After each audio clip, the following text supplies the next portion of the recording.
मित्रांनो, प्रबोधनकार केसी ठाकरे द्वारा लिखित संत गाडगे बाबा या पुस्तकाच्या 10 भागाचे वाचन आपण आतापर्यंत पूर्ण केलेले आहे. मागील 10 भागाला आपण दिलेल्या उत्स्फूर्त प्रतिसादाबद्दल माझ्या सर्व श्रोत्यांचे मनस्वी आभार. आपणास माझी वाचन शैली, माझा हा उपक्रम आवडला असेल तर कृपया चॅनलला लाईक करा, सबस्क्राईब करा आणि आवर्जून शेअर करा. तर सुरू करूया. प्रबोधनकार केसी ठाकरे द्वारा लिखित संत गाडगे बाबा या पुस्तकाचे पुढील वाचन.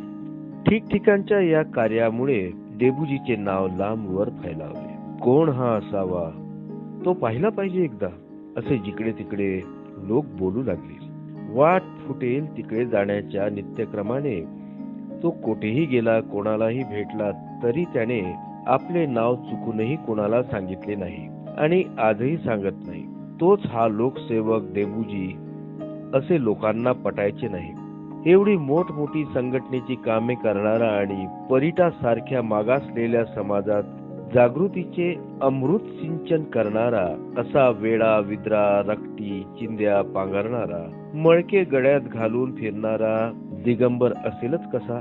याला तरी लोक पुढारी मानतील कसे आणि त्याचे ऐकतील कसे? दर साल हजारो गावे पायपिटीत पालथी घातली. लाखो बऱ्या वाईट लोकांशी संबंध आला, पण कोणालाही डेबूजीच्या नावागावाचा थांग पत्ता लागला नाही. डेबूजीची कीर्ती वराड, खानदेश, नागपूर पर्यंत मागासलेल्या समाजात फैलावत गेली. स्वतःच्या संसारावर पाणी सोडून इतर हजारो अडाणी नाक्षर म्हणूनच स्वाभिमानाला मुकलेल्या श्रमजीवी कष्टाळू जनाचे संसार ठीकठाक सावरण्याची अक्कल शिकवणारा हा नवीन साधू पाहण्यासाठी ठिकठिकाणचे लोक उत्कंठित झालेले असत. काही दिवसांनी कोणी सगळे सोयरे आले. त्यांनी डेबूजीच्या वेशाची, वृत्तीची आणि ग्रामसेवेची माहिती दिली. म्हणजे अरे हो रे हो, परवाच तो आमच्या गावी येऊन गेला. आम्ही समजलो का असेल कोणी वेडा पीर. त्याने चावडी सावरून साफ केली, विहिरीचा पाणवठा खराटा घेऊन स्वच्छ केला, ढोरांना पाणी पाजले. त्या सोनबा पाटलाच्या सुनेचे कडब्याचे ओझे डोक्यावर आणि तिचे पोर खाकोटीला घेऊन त्याने तिला 7 मैल सोबत केली. ती घरी आणून घातले. बाबा काय भाकर बिकर खातोस का म्हणून विचारले तर काहीही न बोलता नुसता हसला आणि नमस्कार करून धावत पळत गेला निघून. दापूर ऋण मोचनाचा तोच का डेबूजी? किती अभागी लोक आम्ही त्याला ओळखले सुद्धा नाही. छे छे, फार वाईट गोष्ट झाली, असे तरफडायचे. भटकंतीमध्ये रेल्वेचाही प्रवास यायचा. उतारूंच्या गर्दीत स्वारी खुशाल घुसून आगगाडीत जाऊन बसायची. मनात येईल तिथे आणि फास्ट गाडी असल्यास ती थांबेल तिथे उतरायची. हा क्रम. तपासणीत तिकीट कलेक्टरला हा बिन तिकिटाचा उतारू आढळला की त्याने शिवीगाळ करून 1-2 चपराका लगावून स्टेशनाबाहेर हुसकवून द्यायचा. दुसरी गाडी आली की स्वारी घुसली आत आणि चालली पुढे. हे साधले नाही तर खुशाल पुढची 1-2 स्टेशने पायी चालत जायची. तिथे एखादी गाडी पकडून चालते व्हायचे. काशी प्रयाग यात्रेचा प्रवास डेबूजीने असाच केला. परत येताना इटारसी स्टेशनवर एका गोऱ्या इन्स्पेक्टरने त्याला तिकिटाशिवाय कफल्लक प्रवास करताना पाहिले. मात्र हानली ढुंगणावर बुटाची लात नी दिला फिरकावून. फलाट मार्गावर त्या डब्यात एक मुसलमान गृहस्थ बसला होता. त्याच्या डोळ्यांना चटकन पाणी सुटले. 3-4 गटांगळ्या खाऊन डेबूजी उठला आणि तो गोरा अधिकारी दूर गेल्याचे पाहून पुन्हा डब्यात घुसला. मुसलमान: अरे बाबा, काय एवढा हानमार सोसतोस? जवळ पैसे नसेल तर पायी प्रवास करावा, तिकिटाशिवाय का बरे घुसावं? मी जागोजागी असली मारपीट खावी? गाडी चालू होती. डेबूजी हात जोडून त्याला म्हणाला, हे पहा जनाब साहेब, गोऱ्या साहेबाची 1 लात खाल्ली तर 100 मैल सुखाने पुढे आलो ना मी. पायाने चाललो तर ऊन आहे, थंडी आहे, पाऊस आहे, कितीतरी त्रास असतो चालताना. त्यापेक्षा दर जंक्शनवर 1 बुटाची ठोकर काय वाईट आहे? 1 लात बसली का चालला 100 मैल पुढे. त्या सज्जन मुसलमान ग्रस्ताने डेबूजीची अवस्था पाहून 10 रुपयाची नोट पुढे केली. साधूजी, ये लो, ऐसी मारपीट मैं नहीं देख सकता. हे पहा जनाब साहेब, मला पैसा काय करायचा? ही काठी, हे मडक्याचे टवक्कड आणि अंगावरच्या ह्या चिंध्या, एवढीच माझी धन दौलत संपत. आपण दिलदार आहात. डेबूजीची ती निरीक तुच्छ वृत्ती पाहताच त्या गृहस्थाचे डोळे पाण्याने डबडब भरून आले. तुम बडे अवलिया हो असे म्हणून तो डेबूजीचे पाय धरणार तोच तो पटकन बाजूला सरला. जनाब नमस्कार, देवाला अल्लाला करावा, माणसाचे पाय धरू नये. घार फिरे आकाशी परिचित्त तिचे पिलापाशी. 12 वर्षाच्या वनवासात दापुरी किंवा तेथले घर त्याचे दर्शन डेबूजीने कटाक्षाने टाळले होते.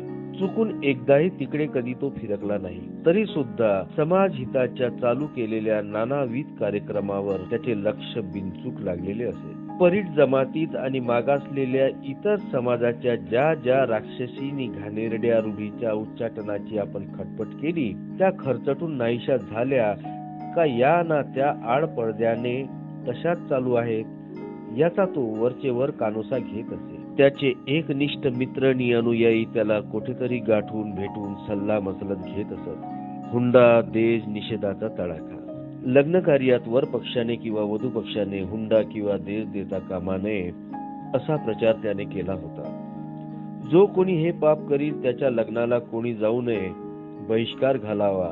हुंड्याच्या आणि देशच्या प्रघाताने दोन्हीही कुटुंबे कर्जबाजारी होतात. हातच्या शेतीला गुरेढोरांना मुकून सावकाराचे दास बनतात. नवविवाहित जोडप्याचा नवा संस्कार कर्जाच्या उकिरड्यावर चालू करणे महापाप आहे, आत्मघात आहे. लग्नासाठी सावकाराचे कर्ज काढून गाव जेवणावळीचा अरसपरस अहेराचा नकली श्रीमंतीचा खोटा थाट करण्यापेक्षा गरीबाला साजे शोभेसा झुणका भाकरीने तो साजरा करावा असा त्याचा प्रचार कीर्तनातून नेहमीच होत असे. आजही तो चालूच आहे. एका ठरलेल्या लग्नात वराड मंडळ जमून नवरा नवरीला हळद लागल्यावर वरपित्याने हुंड्याची मागणी केली. वधू पिता गांगरला. ठरावाची भाषा बदलली तरी हळद लागल्यावर लग्न मोडायचे कसे? हुंड्याची अट पुरी केली पाहिजे. सावकाराकडे कर्जासाठी जाणाऱ्या वधू पित्याला डेबूजीच्या स्थानिक मित्रांनी थोपवून धरले आणि चारी दिशांना हेर पाठवून डेबूजीला तिथे बोलावून आणले. त्याने वर पित्याची समजूत घालण्याचा खूप प्रयास केला, पण तो आपला हट्ट सोडीना. हे लग्न मोडले असा पुकार करून डेबूजी जवळच्या एका गावी गेला आणि तिथे एका तरुणाला लग्नासाठी उभा करून त्या मुलीचे त्याच्याशी झुणका भाकरीच्या मेजवानीने थाटात लग्न करून दिले. नवलाईची गोष्ट, त्या हुंडेबाज तरुणाला पुढे कोणीही आपली मुलगी द्यायला धजला नाही आणि तो जन्मभर अविवाहितच राहिला. एकतारीवरची भजने. भटकंती चालू असताना डेबूजीने शिंदीची एक हातभर फाटकी हातरी आणि एकतारी या 2 वस्तूची आपल्या इस्टेटीत भर घातली. नागपुराकडे हातरीला चांपरी म्हणतात, म्हणून त्या प्रदेशात त्याचे नाव चापरे बुवा असे पडले आहे. एकतारी कुठून मिळाली, कोणी दिली, कधी दिली याविषयी मी स्वतः बाबांना विचारले असता मले काय आठवत नाही आता असे उत्तर मिळाले. ओसाळ अरण्यात फिरत असता माझी एका जख्खड म्हाताऱ्याची गाठ अवचित पडली. तो एकतारीवर भजने गात असे. मलाही भजनाचा नाद. मी पण बसलो त्याच्या शेजारी भजने गात. कधी तो एकतारी वाजवायचा आणि कधी मी वाजवायचा. दोघेही काही दिवस छान जमले होते. मी बाळगलेली एकतारी मला कोणी दिली का त्या म्हाताऱ्या बाबाजीने दिली आज काही आठवत नाही. हा त्यांनी आणखी खुलासा केला. आधीच डेबूजीला भजनाचा नाद मोठा. रामकृष्ण हरी जय, रामकृष्ण हरी जय, गोविंद राधे गोविंद राधे हेच मी एवढेच हरिनाम स्मरण करीत तासन तास तो एकांतात निमग्न गात बसायचा. भजनाच्या सरावामुळे आधीच आवाज गोड धारदार, तशात जातीवंत तल्लीनतेने हरिनामाचे गायन. त्यामुळे कुठेही तो गात बसला तरी आजूबाजूचे लोक हा हा म्हणता सभोवार जमून त्याचे भजन मुकाट्याने ऐकत बसायचे. अरेच्या, हा वेळा बुवा भजने छान म्हणतो. ही आवाई आसपासच्या खेडेगावात जायची आणि तो गावात आला म्हणजे बुवाजी गा थोडे भजन गा असे लोक आग्रह करायचे. गा म्हटल्यावर गाता तर मग तो डेबूजी कसला. लोक म्हणतील त्याच्या काहीतरी उलट करायचे. त्यांना राग आणायचा, त्यांच्या शिव्या खायच्या. चिडून ते मारायला उठले का त्याच्यात परमानंद मानायचा. हा खाके लोकांनी म्हण केले का एखादा अभंग असा अट्टहास चालवायचा आणि मले काय बी येत नाही दादा असे त्यांनी म्हणायचे. मग झक मारायला ती एकतारी कशाला जवळ बाळगतो, टाक फोडून असे म्हटल्यावर मी कशाला फोडू बापा, तुम्हाला वाटले तर टाका फोडून. या उत्तरावर कोण काय जबाब देणार. कधीतरी भजनासाठी लोक हट्ट धरायचे, स्वारीने एकतारी बेसूर लावायची आणि भसाळ्या आवाजात भजनाला प्रारंभ करायचा. मग मंडळी आता बंद करा बाबा तुझं भजन असा ओरडा करून निघून जायचे. स्वारी लहरीत असली कोणी बुवा भजन करता का असे विचारले तर हो हो, रात्री गावाबाहेर करीन देवाचे कीर्तन, गावकऱ्यांना निमंत्रण द्या, बत्त्याची सोय करा म्हणजे थाटात होईल. चिंध्या मडकेधारी फटिंगाची ही थाटामाटाची भाषा ऐकून लोकनी पोरे टोरे खतखता असायची. कोण जातो एवढी कीर्तनाची सरबराई करायला. झाले रात्री 10 वाजता डेबूजीने आपली एकतारी सुरात लावली. रामकृष्ण हरी जय भजनाला सुरुवात केली. गावाबाहेरचा उकिरडा, आजूबाजूला काजळी अंधार, एक तान एक सुरी भजनाचा तो भरघोस गोळ आवाजाचा सूर कानी पडतात. कोण रे, कुठे गात आहे? फार छान भजन चालले आहे, चला जाऊया तिकडे असे म्हणत एक धावला, दुसरा धावला, तिसरा, चौथा, पाचवा, बायका पोरे म्हातारे खोतारे सारे गाव जमायचे डेबूजीच्या भोवती त्या अंधारात. अरे एखादा दिवा तर आणा कुणी असे कोणी म्हटल्यावर एखादे टमरेल यायचा कुणीतरी घेऊन. लोकांनी काहीही केले तरी स्वारी आपल्या एकतारीच्या भजनात बेभान तल्लीन. बरेच लोक जमले म्हणजे स्वारीने भजन करायचे बंद. मग लोक ओरडायचे, बुवाजी काहीतरी सांगा, सांगायचे नसेल तर निदान भजन तरी आणखी काही वेळ चालू द्या. लहर आली तर हरिनामाचे महत्व, समाजावर संतांचे उपकार या मुद्द्यांचा मुखडा घेऊन शेतकरी कामकरी समाजातील कित्येक वाईट रूढी, जनावरांची हत्या, शिक्षणाचे महात्म्य, व्यसनाचा दुष्टपणा, स्वच्छतेची जरुरी यांनी असल्या विषयावर डेबूजी असे काही चित्तवेधक प्रवचन करायचा का अबाल वृद्ध सारे श्रोते अगदी गहीवरून जायचे. हा म्हणतो ते सारं खरे आहे, हा काही वेळा नाही. आपल्या खेडूत समाजाची याची पाहणी फार बारीक आहे.